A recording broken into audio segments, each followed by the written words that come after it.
Hey everyone, I'm Bianca. I'm a remote English as a second language teacher and accent reduction coach.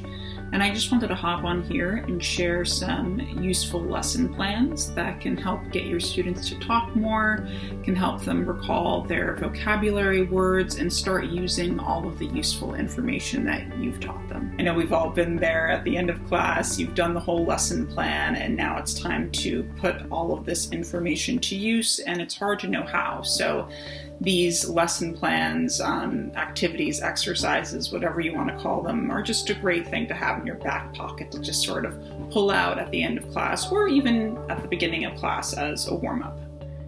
Picture discussions. I love picture discussions. This is an awesome tool to use, especially if you have a shy student, because the student doesn't have to make anything up. They can just look at the picture and describe what they see in the picture. It can be a picture of anything. It could be a photograph, it could be a cartoon, it could be a picture of a person or a place or a piece of art.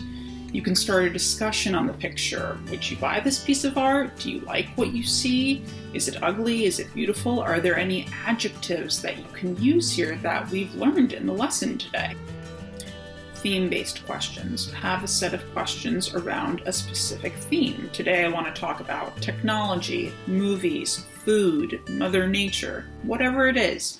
Write out 10 questions for every theme. For example, if the topic is technology, you can have a question like, what are the 3 most important inventions or pieces of technology of all time? What is a piece of technology you can't live without? Or what is a piece of technology that should have never been invented, in your opinion? Debate questions. Have a debate with your student. This is a great way to give your student space to talk passionately about a strong opinion that they might have. Do you believe in global warming? What are your opinions around religion? Do you think we should ban plastic bottles?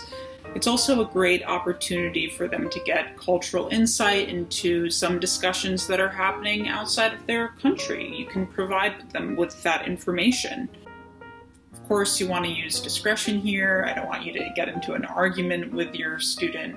I always like to preface a debate with, hey, if any of these questions make you feel uncomfortable, just tell me to skip it.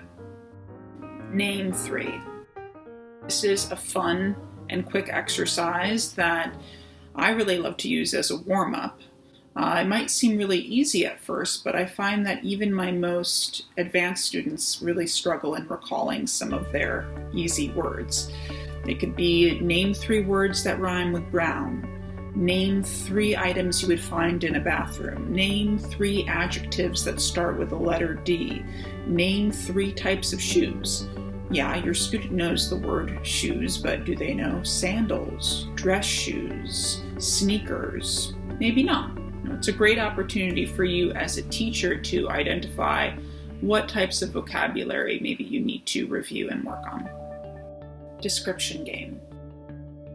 Have your student describe something in great detail. Tell them that you want them to speak uninterrupted for as long as possible. Try to aim for 3 to 5 minutes. If it's longer, great. Don't stop them until they stop.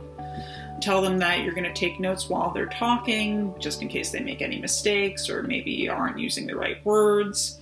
Some things I like to have my students describe is a person they know really well. I want to hear how you met them, what their personality traits are, what they look like, what their interests are. Or something like, what does the outside of your apartment building look like?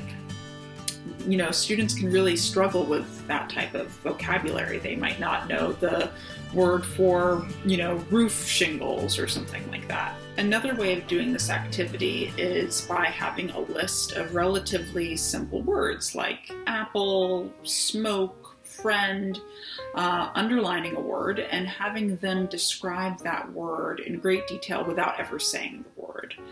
Of course, again, your student knows the word apple, but can they describe an apple? Do they know the elements of an apple? Do they know the word stem, apple core? Can they give me adjectives to describe the texture of an apple? Crispy, crunchy, things like that.